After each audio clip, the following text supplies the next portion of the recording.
एष सुप्तेषु जागृति एष सुप्तेषु जागृति कामं कामं कामं कामुषो पुरुषो निर्विमाणः तदेव शुक्रं तद्ब्रह्मा तदेवामृतमुच्यते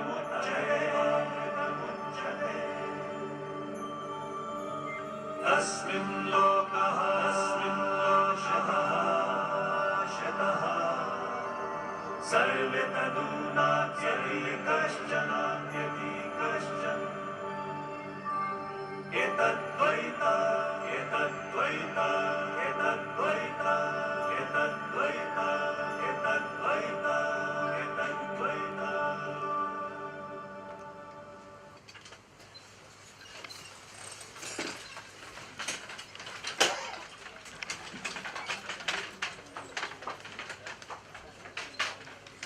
Good morning all. Thanks again for presenting here yourself on the Sunday morning, and I welcome our learned faculty CA V. Raghuraman from Banglore, also chairman of the branch in his absentia, because as you are all are aware that we are having a summer cricket league, so till 12 o'clock or late night they have to be there, and as many of the members, young members who are participating there might not be able to come here, but though some of us are here, I welcome all. One more thing, that we are also having a residential refresher course on service tax and VAT on 8th, 9th and 10th July. We have a registration, few seats are left, so I request all who has not registered yet to please get yourself registered and book your travel tickets at your own. Also, many of us has purchased this book of Taxman, Service Tax Manual. We are also going to negotiate with them for SS Gupta's publication of Taxman, and once we are circulating this list, any of us who is interested may give their noting to that. So accordingly, how much copies we want, we can negotiate. Now, I will not take much of your time. I request Bhavesh Bhai Jhalawadi to give introduction of the faculty.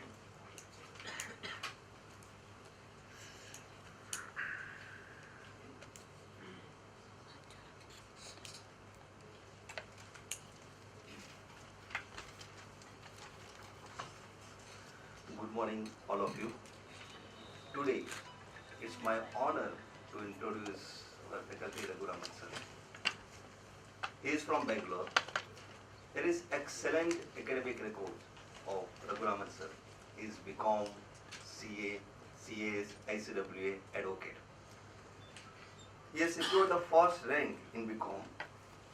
In CA inter-examination, he has secured the 38th rank. In CA final examinations, 24th rank. In ICWA inter-examination, he has secured the second rank. In ICWA final examination, he has secured the 25th rank. He is having the experience of 25 years in the practice since last 25 years.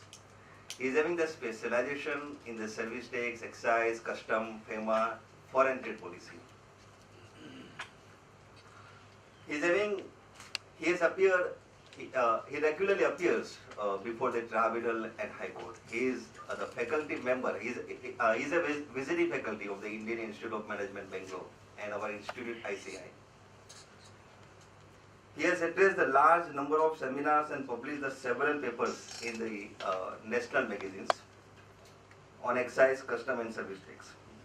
He was the member of the Indirect Tax Committee of the ICAI in the 2014-15 New Delhi. He is author of the books also. He has written the books in the landmark decisions in the indirect taxes published by the International Publishing House CCH. He has written the books in Central Excise Law and Procedures published by the Archegine, which is the largest publishers on the indirect taxes.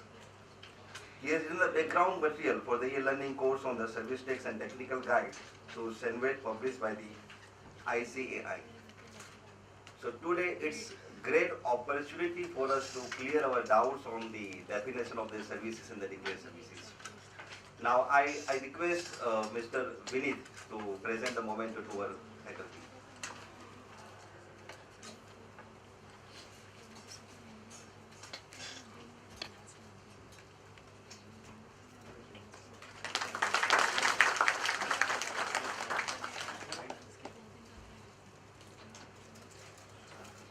So now,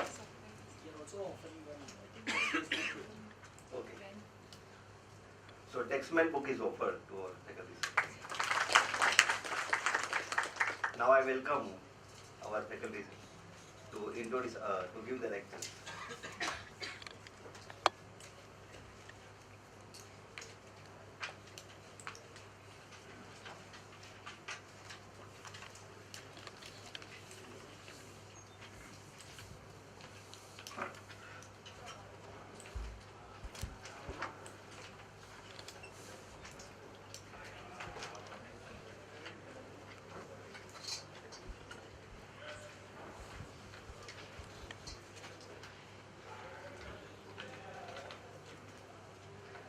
At the outset, I thank the Ahmedabad branch for inviting me. It happened in a peculiar fashion actually. Ahmedabad branch had called me to invite me for the Jaipur conference. And I casually mentioned that without any motive. Ahmedabad branch calls me to Udaipur, they call me to Jaipur, but why not to Ahmedabad? And immediately Mr. Bishop said, why don't you come? And from there, up to July end, every weekend I'm traveling. It started from Ahmedabad for this, because this month is your court holidays. It starts from Monday. Today we have a very interesting topic, but before that I'll clear out this mess on KKC. This Krishi Kalyan cess which you have all in some sort of doubts. We'll clear it out first and then I will go on to service reflection.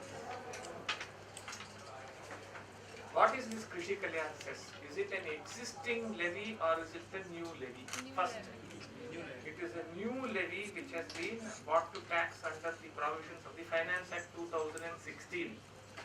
Because Finance Act 1994 deals with service tax. It may say that the Krishi Kalyan cess is also charged similar to service tax. So it may say. Nevertheless, it's a separate levy. If it were not a separate levy, it could have been included in Finance Act 1994 itself. Why have it separate? That is the first thing that should be clear.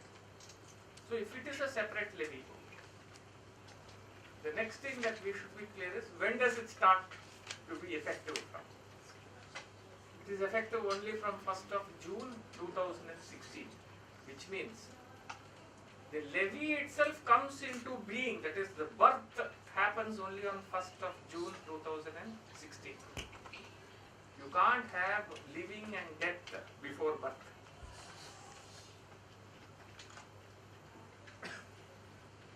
Therefore, you can't have any tax before it is born on activities that have taken place before it is born. Be clear on this. Any service which has been rendered prior to 1/6/2016, irrespective of the machinery for assessment and collection, I repeat, irrespective of the machinery for assessment and collection, levy will not attract at all. When the levy does not attract, assessment and collection cannot be attracted. See decision of Supreme Court in Mathuram Agarwal's case, AR 2000, you will find this decision. In in any tax statute, levy, rate, person. All three should be clear. Levy, rate, person.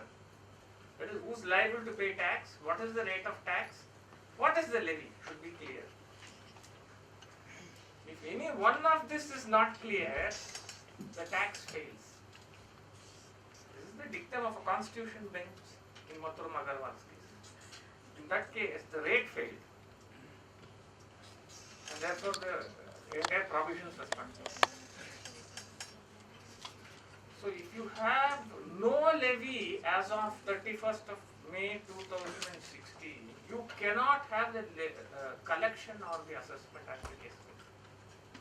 Therefore, on all your outstanding debtors, irrespective of when they are realized, it would be realized 1 year down the line, 5 years down the line, 10 years down the line, there can be no levy. If you come to a direct decision, Wazir Sultan's case, you will find this in 83 ALD, 83 volume of ALD.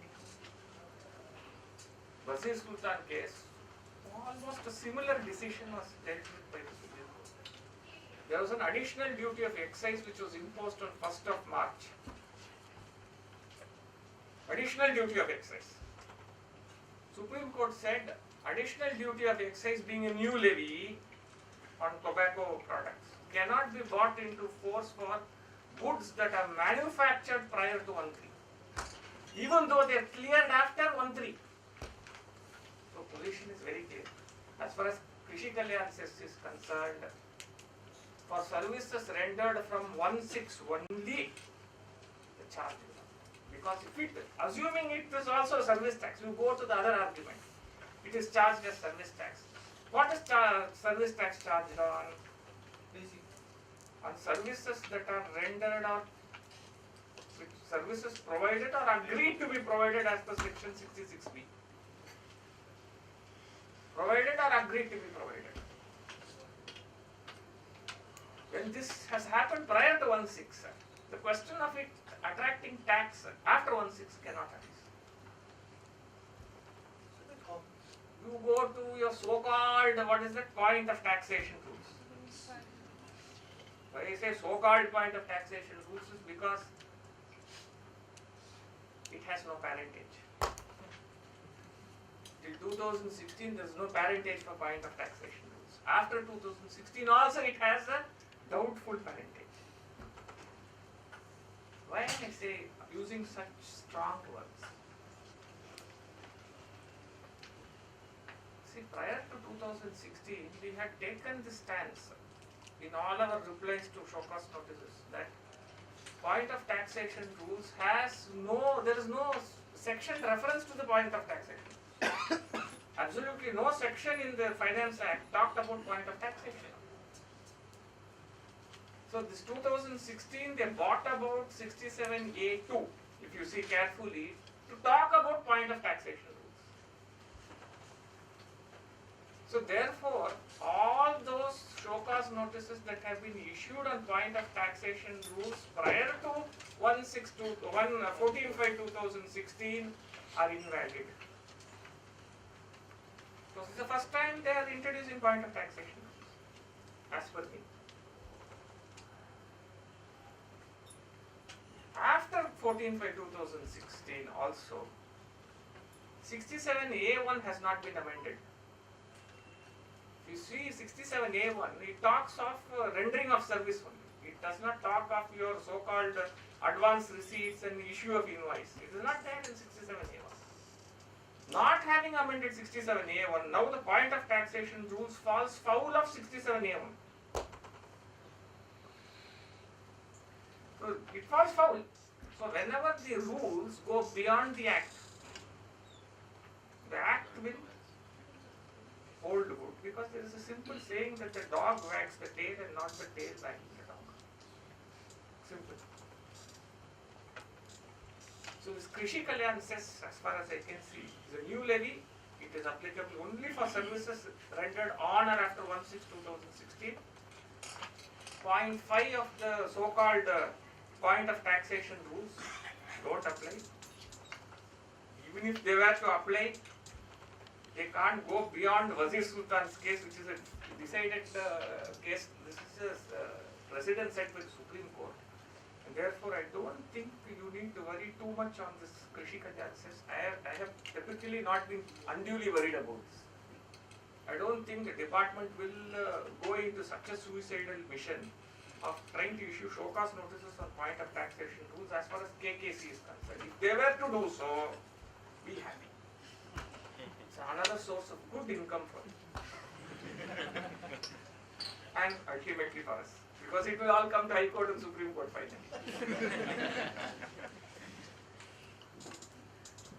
You have any doubts on KKC? Now you can ask.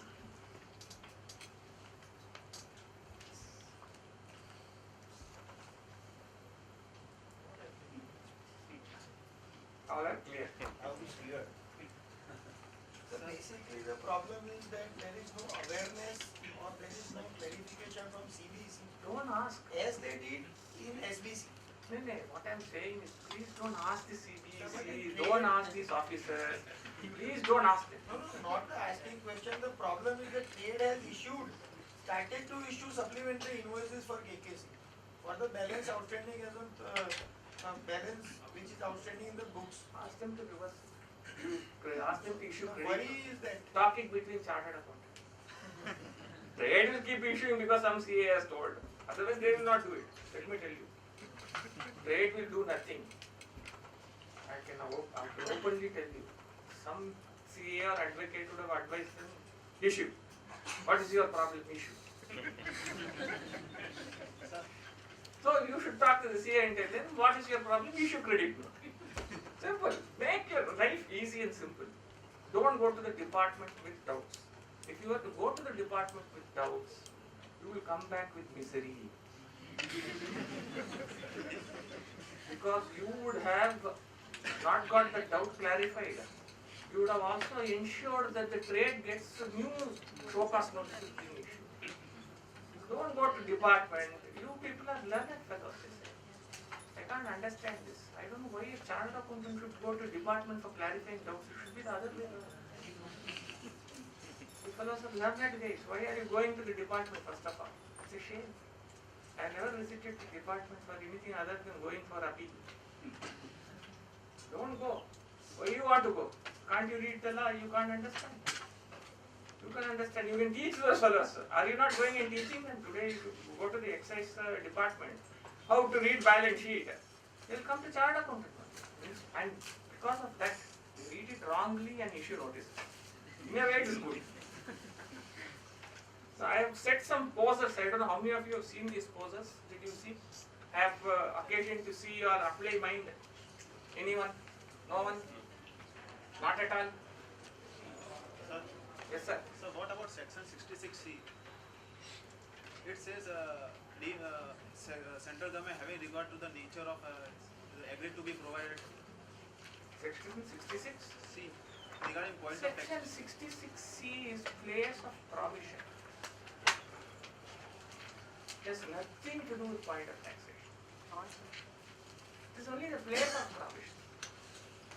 In fact, I can tell you another point in that. Unlike 66A in the earlier Finance Act 1994, which said that services which are received in India from a person outside India would be subjected to tax. Today, for import of services as it is commonly known, there is no charging section. The entire Finance Act does not have a charging section for import of services.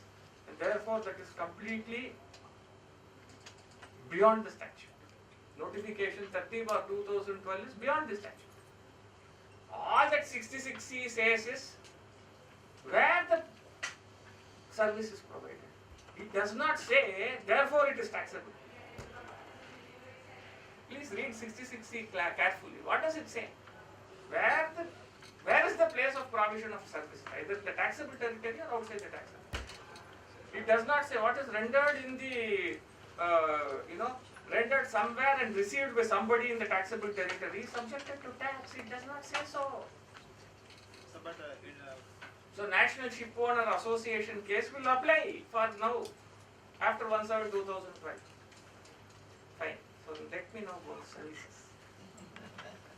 having given you a rocky introduction, let me just go down to what is services. Now, what do you mean by service? Finance Act 1994, if you see, does not seem to know the distinction between what is a service and what is a duty and what is an obligation. They don't seem to know the difference. Why am I saying this?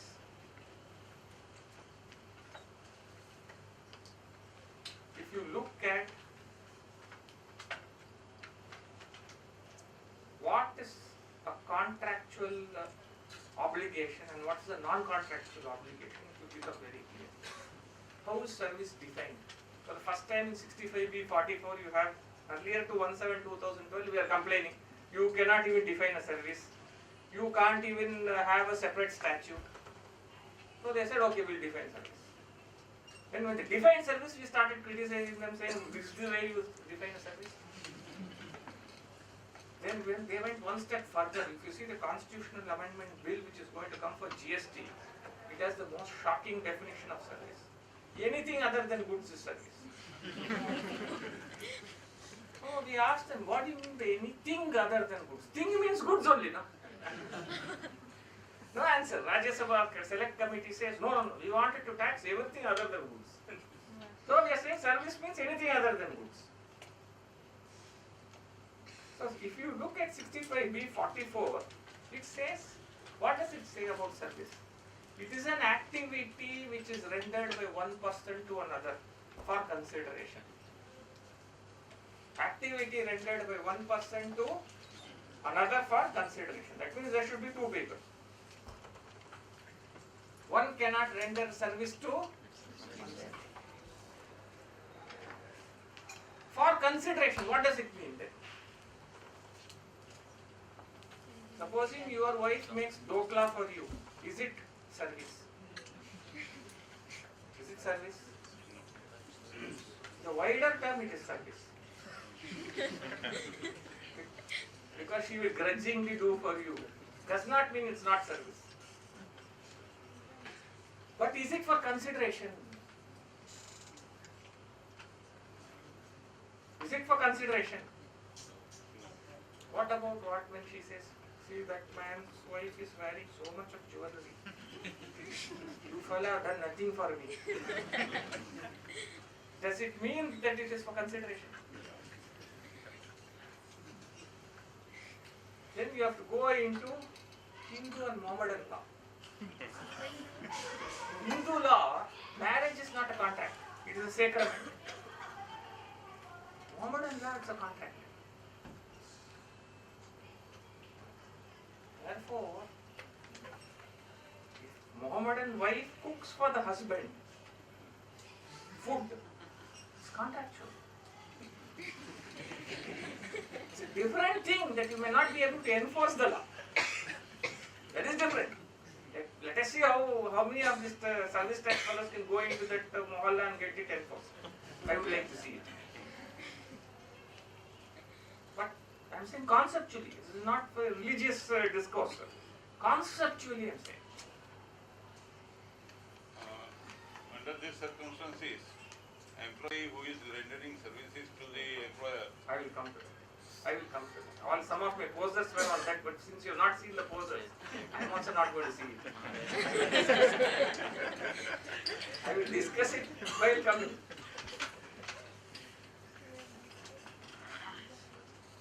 So typically speaking, unless there is a contract, because when you say consideration, it means you go to the Contract Act, 1870. 2D read with section 25.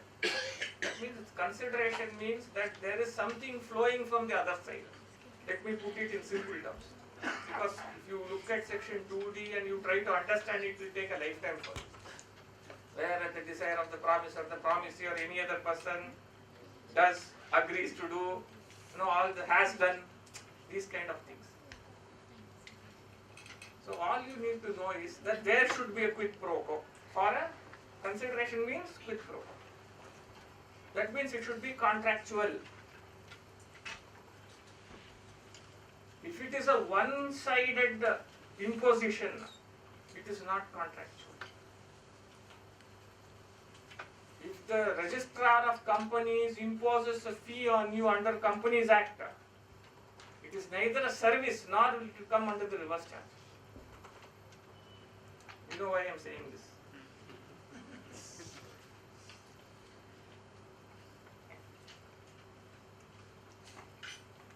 Service means it should be contractual, it cannot be statutory, it cannot be what is mentioned as an obligation under the law. What you are bound to do and therefore you are bound to pay something is not contractual. So we come to a larger question now. What is tax? What is tax? Is tax defined anywhere? Is tax defined in any statute? You have seen anywhere? Anybody? Anyone can define what is tax? Why do you go to General Clauses Act? See your constitution. 366 subclause 28 talks of what is taxation. Taxation includes the imposition of any tax or impost, whether general, local or special, and tax shall be construed accordingly. What does that mean? When you say taxation includes, that means it's very wide. Inclusive definition means it's very wide. Includes the imposition of any tax or impost, whether general, special or local. General impost under a statute is also tax, as per our constitution. I am not saying it. See, this matter as to what is taxation is now pending before a 11 bench of the Supreme Court. There was one decision of the Supreme Court in State of West Bengal versus Kesoram Industries. 4:1 decision. What is the issue? Issue was this. Central government grants lease of mine, fixes the royalty rate. State government says, I want to collect cess on this royalty. Kesoram Industries challenges this and says, no. Cess on royalty is nothing but tax on tax. State government is incompetent to collect tax on tax. 4 judges say royalty is only profit, it is not tax. One judge says, relying on the constitution definition, that if it is collected under the Mining Act, it is nothing but tax. Seeing this difference, it is now referred to as 11 bench. So this country is still not clear what is taxation. We don't know what is taxation. In my view, tax means, what is the classical view of tax? Let us look at it before all this janjat came. There is a decision of the Supreme Court in Shirur Mutt's case, AR 1954. It sets out what is tax, what is fee, cess. What does it say? It says a tax is a compulsory extraction. Cess is for a particular purpose. Fee means that there is a quid pro quo. Fee means that there is a quid pro. Now, difference between, why I am drawing this is, difference between a fee there and a consideration here. What is the difference? Only one difference is there. In this statute, it talks of consideration, means it talks of a contract. When you talk of fee as a concept, it can flow from a statute. So whether statutory fees are also contractual or not is the question. What would you say? If it were contractual, then it is a service. If it were not contractual, it becomes not a service. What would you say? ROC filing fees. Is it contractual? Why? You don't want to file anything. Let's face it. Which business wants to file anything? Nobody wants to file anything. You are compelling me to file something, and in pursuance of that, I have to pay a fee. What you call ROC fee. Is the ROC rendering any service to me? So how can there be a reverse charge on this? You see, now the law says that on all services rendered by the government, the business entity has to pay tax. How can there be a service element in a compulsory extraction of a fee also? It's a compulsory extraction. I don't have to pay this. I don't want to pay fees. License for road cutting. It's under a statute. I think one circular is given, that clarification is See, this circular I don't want to see. in that clarification is given, services will not be levied in statutory. They have withdrawn that circular for your information. These buggers, what they have done is, in issuing the new circular, that 89/7 you are talking of that one, which is statutory in nature, that they withdrew, rightly. They said this circular will be withdrawn. So service means something for a consideration and includes a declared service. This is how the definition says. And includes a declared service. We will come to declared services separately. Includes a declared service, but does not include. So when you look at a definition which says it means something and includes something and excludes something, it becomes what is called in legal terminology exhaustive. Exhausted means and includes means it is exhausted, and nothing else can be service other than what is mentioned here. Becomes exhausted. What does it exclude? Now you know that something is included, activity for consideration by one person to another. What is activity for consideration? Any activity which has consideration in mind will come there. That means my speaking here to you, is it an activity for consideration? Nobody knows, let me tell you. Do you know with what intention he came here? Nobody knows. I will state, altruistic purpose, I am God. You will believe? I have come here without any motive. You will believe? Nobody will believe. So this kind of loose terminology in English language is peculiar in English. It's not Sanskrit, so you can't help it. If it were Sanskrit, you will have no litigation. If it were English, we are very lucky that this country is running in English.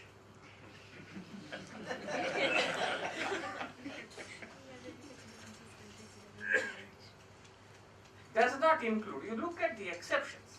What is it that is service activity for consideration between two people? So there should be two distinct people. If they are one and the same, there is no service. That means if I am rendering services head office to branch, branch to head office, as per this limb there is no service. But if you look at the explanations, it will become distinct persons. We will come to that later. What is it not that is not included? There are three clauses to my mind. What is a mere transfer of title in goods or immovable property by sale, gift, or in any other manner? That is how I think it is. So mere transfer of title in goods, mere, that means only. If there is a transfer of title coupled with something else, it will not be excluded. Mere transfer of title in goods. In goods or in immovable property. So let us take a situation. I am entering into a JDA. I enter into a JDA with you. I have land, you are a builder. What is that called? What rights do I give him? Development. Developmental rights. Now he is not able to do it for some reason, he transfers it to you. Can the transfer of that be brought to tax? No. Why? Original agreement did not come into existence. It is there, JDA is already there. Even though JDA is there, but due to some reason, it could not be Fine. executed. He transfers it to you for a price. Then it is taxable. Then it is taxable. So that means whatever amount you pay to him is taxable in his hands. Yeah. Now we will examine what is this developmental right. See, he is raising a point. Can it be called immovable property? Intangible. Can developmental right be called immovable property? Anybody? Intangible. Why? Give me why answer. Because the underlying thing is the General clauses like define that any benefit which is arising from a land or an immovable property is an immovable property, and therefore this is a benefit. This is supported by Cheda Construction versus BB Junction. First class. Point ends. All that he says is this. Immovable property is defined in the General Clauses Act to include benefits that arise out of land. And if a benefit arises out of land, this is nothing but benefit which arises out of land. Cheda development which I mentioned in one of the RRCs, I think, is nothing but this. There, specific performance of a contract was to be done. Specific performance under the Specific Relief Act is given only for transactions in immovable property. For transactions in movable property or service, damages is given. They don't ask you for specific performance. Supposing you have to draw that first president of ICAI. Contract is given to me to draw because this side is empty now. I refuse to draw. You cannot make a specific performance. You can't force me. What will I do if you force me? I will draw my own picture into this. So specific performance under Specific Relief Act is given only for the transactions of immovable property. There the High Court held developmental rights arise out of land. There are benefits that arise out of land and they can be specifically enforced. It is immovable property. And therefore, this transfer becomes a mere transfer of, is it a transfer of title? Yes. Title and developmental rights, not in the land. I have a title called developmental rights. Mere transfer of title in immovable property. Let me stretch this a little further. You have a contract to go into the port, dig the sand and take it out. What is it? You have a contract to go into the forest, cut the bamboo trees and take it out. What is it?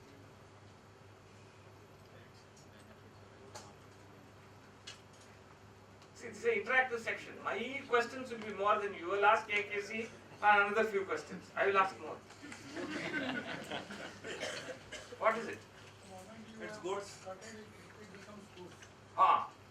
Which are But The contract is for entering and taking it out. Contract is not merely transferring a title in immovable property. Right. You are allowed to enter the premise. I enter. Then I take it out. Transfer of a title in immovable. Very good, but very wrong. Why? Why I'll tell you, let me ask other people's questions. If I go into the port area, dig out the sand, take it out and sell the sand. Service tax department says pay it as dredging services. This is what the service tax department is. But there is a concept in law called profit appendary. It means making profit out of the land.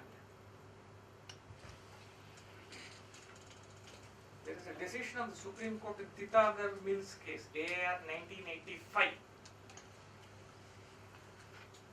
They say you are partially right.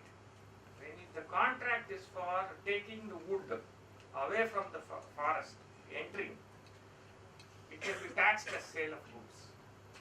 It can be taxed, but if the contract is for going in, cutting, taking it out, it becomes a benefit that arises out of land. And therefore is a profit appendary. And neither a service, though they have not said this, it's not a sale of goods. If it is not a sale of goods, doesn't mean it will become a service. Please understand, even in the GST regime, this will continue to be a case of having rights over the benefits that arise out of land. And if I transfer that right, it will still be a transfer of title in immovable property. I get the right to enter, take out the sand. I transfer that right to somebody else. It is a transfer of title in an immovable property. What is that immovable property? Benefits that arise out of land.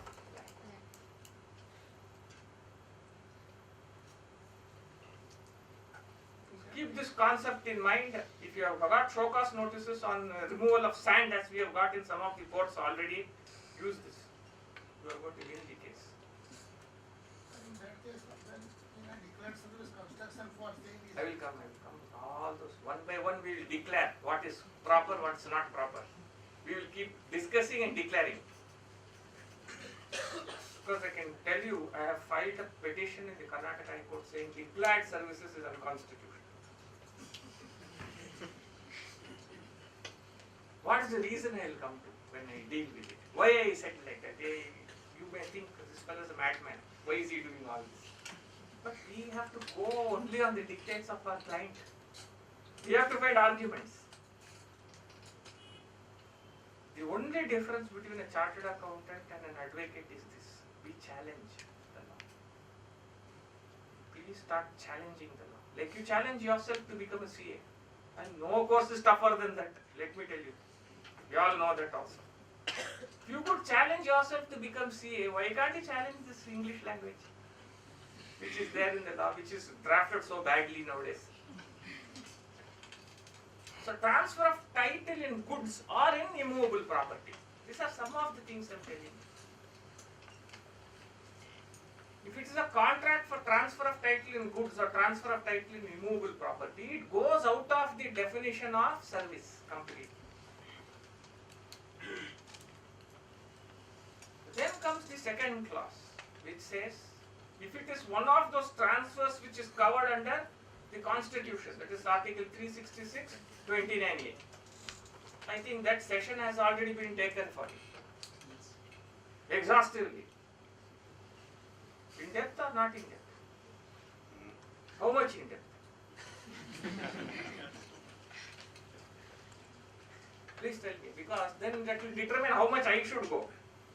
It is better you. Better you take it. It was on different footing basically. Altogether. What is the footing? There, so that I don't cover the same footing.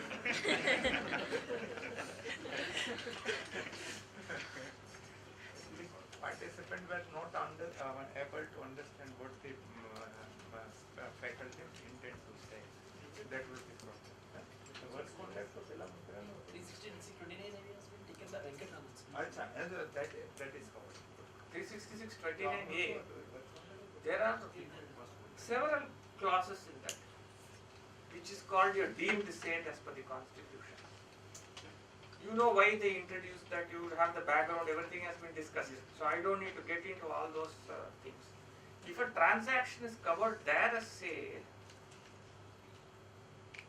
the question of bringing that to service tax will not arise. That is what is said by the definition of services. If something is covered in that constitutional entries, you will not tax it as services again. Now there are some reasons why those clauses were introduced in the constitution. Several reasons were there because the state's revenue was suffering. One of the things that was thought, at least in this scheme of things, is that service tax and sales tax should be separate. That's been the decision of the Supreme Court all along. You can't have overlapping on this aspect. So therefore this exclusion is there, that what is covered in the constitution cannot come in the service tax levy. I will link this up to declared services when we come and then tell you why we filed a petition saying that it is unconstitutional right now. There are 6 clauses in 366(29)(a), correct? One of the clauses in it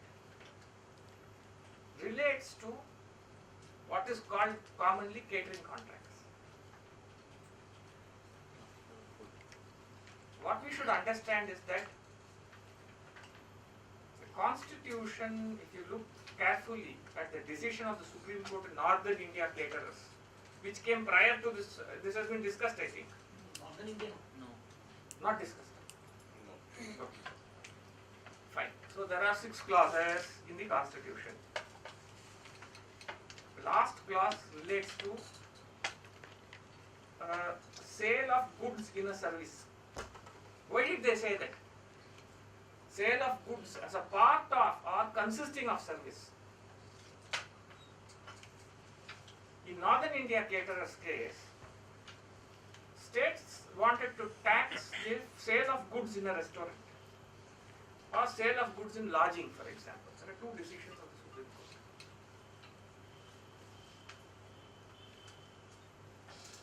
Supreme Court took a view that restaurant is a service. Sale of goods is totally incidental. And therefore, you cannot charge sales tax on sale of goods in a restaurant. That is why they brought about the constitutional amendment. When they brought about this constitutional amendment, they said sale of goods, supply of goods by way of service or as part of service. By way of or as part of service. That means it may be completely service or it may be part of the services. Still, you will regard this as sale. Now, this matter went up again to another constitution bench. Damodar Swami Naidu's case. What they said was, no doubt there is a sale element, there is a service element. But I should not be taxed on the entire thing. You should tax me only for the goods element, you should not tax me for the service element. The example they gave was when I go into a restaurant, 5-star restaurant, I eat idli for 50 rupees. Even then it was. Now it is more. Cost of idli is only 20 rupees, incidental services is 30. They have expensive furniture, somebody will come and smile at you and say, can I serve idli?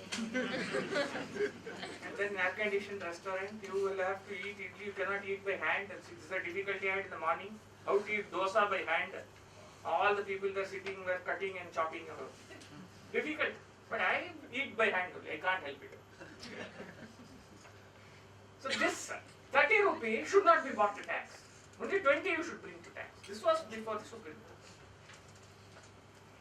Supreme Court negatived this and said, the very purpose of this amendment in the Constitution was to tax the entire thing as sale.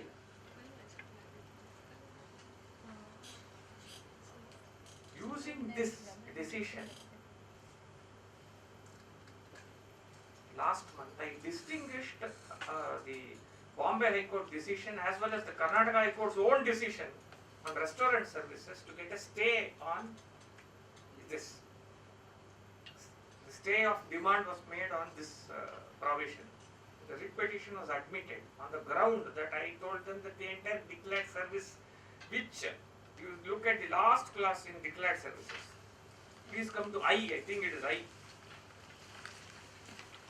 Sir, in your service portion in any activity, wherein goods being food or any other articles of human consumption or any drink, whether or not intoxicating, is supplied in any manner as part of the activity. This is the declared service. So I told the Karnataka High Court this, if you want to include this as a declared service, you have to get over the decision, Constitution Bench decision of Supreme Court in Damodar Das Naidu's case. And you could have done that by amending the Constitution. You can't do that by putting some clause in the statute.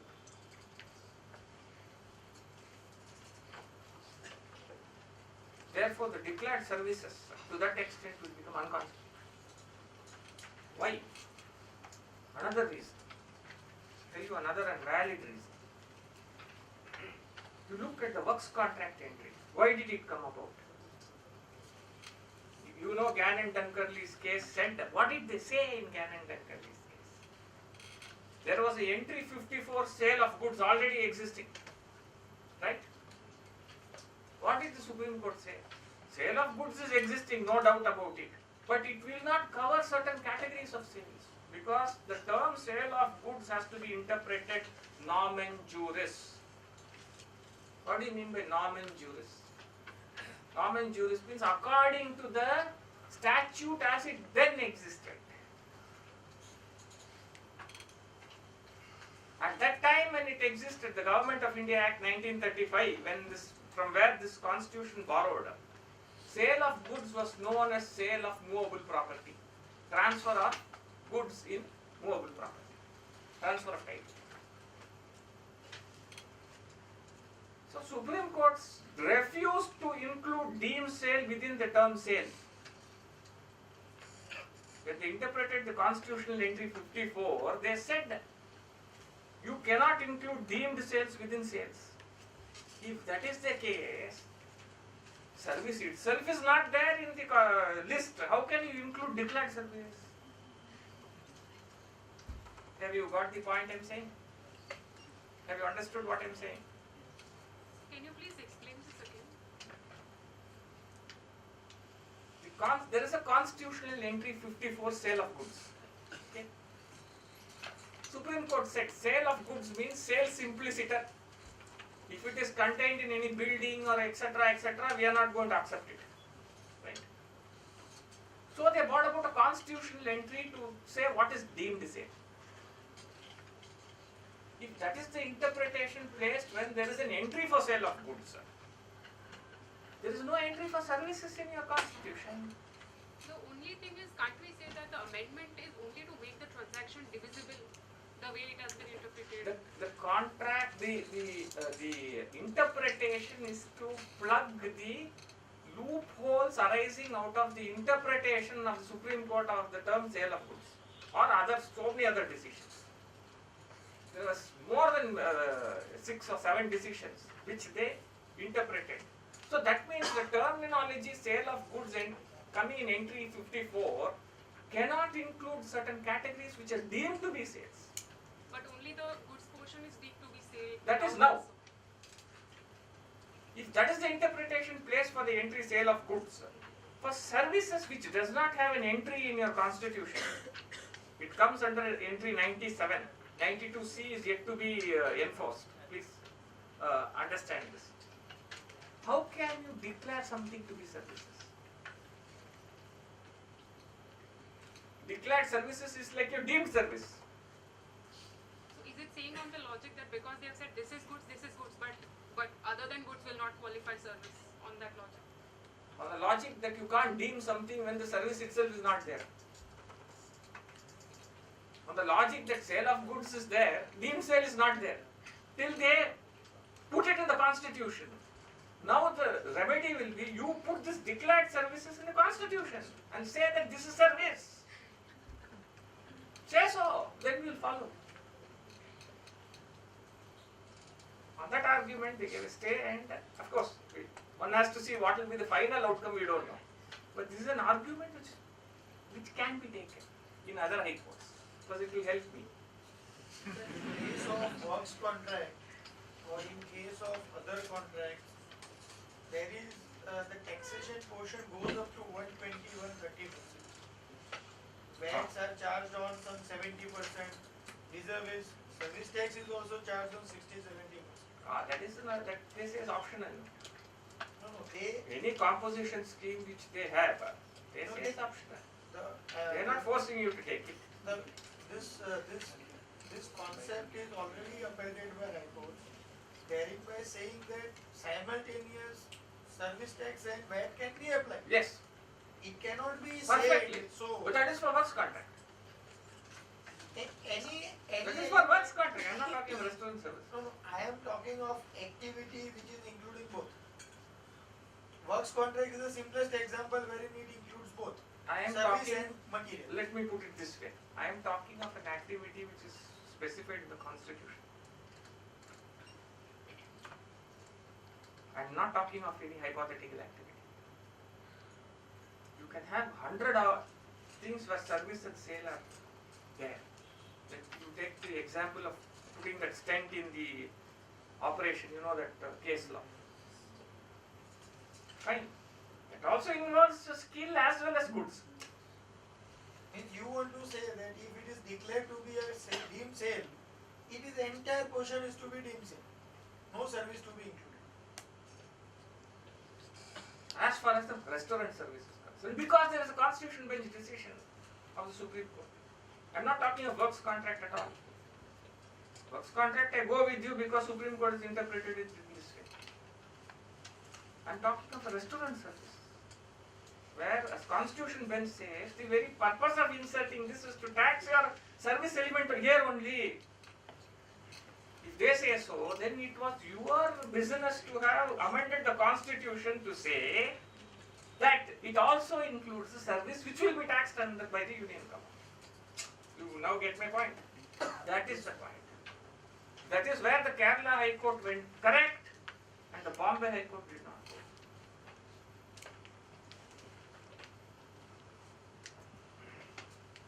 So as far as I am concerned, declared services should have been specified in the constitution like you deemed sale. You should have done so. You have not done so. It is one way of looking at it. I am not saying that whatever I say here is sacrosanct or is correct. It's one view which I am putting forward so that chartered accountants can think more deeply on this. In that question, service include declared service but accrued so and so. Yes. In that case, if something is added in declared service, You look at it this way. This is the argument which I took. I will preempt. Service excludes those transactions which are covered by Article 366(29)(a) and includes declared service, which is restaurant service. You are saying that this is contradictory. This is contradictory. This is what I told Karnataka High Court. This is contradictory. On the one hand, you have said this is excluded. On the other hand, you are putting backdoor entry through declared service. How is it possible? whether declared service in a portion, declared service, there is exclusion. Can it, one has to take the amount after excluding those things which are not stated as service? I haven't understood your question. In a construction for sale, there is a land portion, there is an abatement of 75%. If I say that the declared service will not include land portion, then there should not be an abatement. If I say that the total is to be taxed, though it is a sale of goods and service both, if it is a total declared service, it is a service. And when it is a service, can it be said that it will exclude the land portion out of the declared service? If it will exclude the land portion, It has to exclude because land is immovable property, even by principle. why 75% abatement? That is an option given to you. No Please option, no understand. option, sir. No, absolutely it's an option. Please understand it is an option given to you. You need not follow it. In that case, I can exclude also goods. Yeah, absolutely. Under the negative list regime, you have the right. Please understand, when they took away the notification of 67 and 1/3, 2/3, when they took that 1/3, 2/3 away. They said no, that 67% is deemed to be, a sale of things. 1/3 is taxable. That is why a notification they took it. They are very clear that in this statute only the service portion can be brought to tax. If you can bifurcate your contracts, there is no need for you to go for that 75% abatement. If your land, let us say, is 85% tomorrow, I'll give you an example. Let us say that the cost of my land is 85%. Balance is 15%. You are entitled to offer only 15% to tax. And I am very clear on that. Then in that case, can I say that it's a works contract? You can say it's a works contract, And you can out say of it's a the two, construction. Then out of the two, which has to be adopted? As far as you are concerned, you can adopt any of the things. Let me tell you, even if you call it works contract, even if you call it a construction contract under B and H of 66E accordingly, you are entitled to go on actual basis. You need not go on composition or notification basis. Be very clear on this. Whether you go under 66EB or 66EH, you are entitled to only offer your service portion to tax at 14.5 or 15%. If your cost of the land is 85%, you can exclude 85% and offer 15% to tax. Nobody can stop you from doing it. That will also. So this gives a fresh argument again. No fresh argument at all. That the amendments and exemptions are optional or mandatory. They are optional because under service tax legislation they are optional and they are subject to certain conditions. They are conditional exemption notifications. So you need not take those exemption notifications at all. Throw it out. You see 66EH carefully. Service portion in the execution of the works contract. That is how it is said. They don't say works contract. In construction of for sale, there is no exclusion of this material They portion. need not. It is implied. Please understand. You can by constitution tax only the services. The charging section is only on the services. And they have declared only the services to be services. You can't tax the goods portion at all. If your goods portion in a contract is 90%, you can take the entire 90% out and only offer 10% to tax. Who has told you not to do so? Why have you imagined these things? All those exemption notifications are optional because you are not able to arrive at that figure. There are two. Why did they give you an exemption? Why do they give you a conditional exemption saying 75% land you take out? Why? Because you are not able to arrive at the figure, or there is a assessment procedure to be gone through which they say you shortcut it. In that case, 75% is only mandatory when. It is not mandatory. It is not mandatory. Cost is inclusive of land, then only I can apply. It is not mandatory. If the cost is inclusive of land, you can get the land, valued and separated. You can do it. Go ahead. There are two portions. One is land and another is construction material. So both. All of this you can exclude. You have data. You have proper accounting systems. You are all CS. You have proper accounting system for your client. Put it in place. Take out all the goods. Exclude it. Let me see which court of law will not uphold it. Nobody has forced you to go up to 75%. Did anybody ask you? Nobody asked you. Who asked you to go? Nobody asked you to go. When you say that it is for convenience, you are bound by it.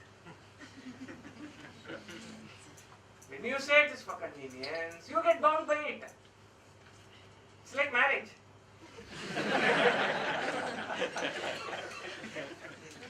Conditional notification.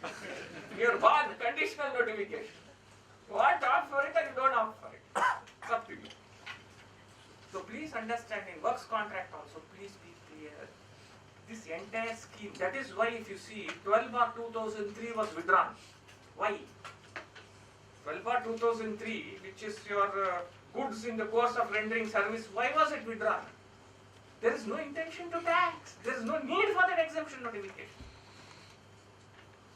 It is not that it was withdrawn, therefore goods are going to be taxed. No.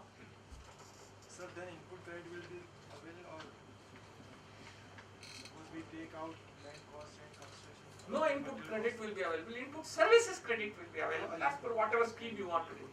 Supposing I segregate my services and my goods completely, I can take my entire credit of input services and capital goods credit. That is allowed. Input I have to segregate and leave out because I am not paying tax on any of that. Simple. Very simple. Nobody has forced you in this country to go for any conditional exemption notification. It is your fate. You go for it. Sir, Yes, sir. the definition of service provides. Service means any activity carried out by one person for another. For consideration. What activity is provided? Normally, in common parlance, activity is always done by mind, speech, or body. These are the three modes of doing an activity. Mano, vak, kaya, hands. One vachan or kaya. Mano, vak, kaya. So the activity can be done only by three modes. So if you do a drafting of my appeal, it is by mind. If you represent it by speech, if you ask your man to bring your parcels, then it is an activity by body. Now, the declared service has to be first a service. So the declared service it provides. No. Please, I'll come to this. This is where I differ with you. What they say, So one more. I know where you are going. So one more point. Please. That if it is by three mode, then how can the renting of remote property, where there is no activity involved by mind, speech, or body, how can it?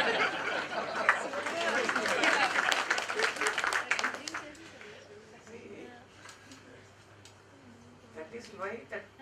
What do they say? Service. You please read it carefully. Service means. Please read it carefully. Service means an activity for consideration and includes declared service. That means, what do they mean? Declared service, mano, vak, kaya need not be available. Includes declared service. But I would like to read out. In fact, I will tell you why. You go to 66EE and the answer is there. You can not do an activity and still it will be taxed. But the declared service is also defined. What it provides, sir? I would like to read out. Please, please. The declared service means any activity carried out by a person for another person for consideration and declared as such. So first of all, it has to qualify. It has to be qualified as service. It is an activity done by one person to another and as such declared. So first of all, it has to be a service by mind. Go ahead, challenge this. Good way to interpret. Go ahead, challenge. Please. Go ahead and challenge. Very good way. What you are trying to say is, first of all, you meet the definition of what is declared service, then you come here. And don't go directly to declared services. I thought that is a good argument. In fact, it's not only a good argument. That is why I said declared services are unconstitutional. One, it is nowhere it is there. One, two.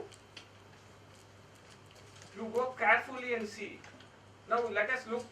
We'll go one by one.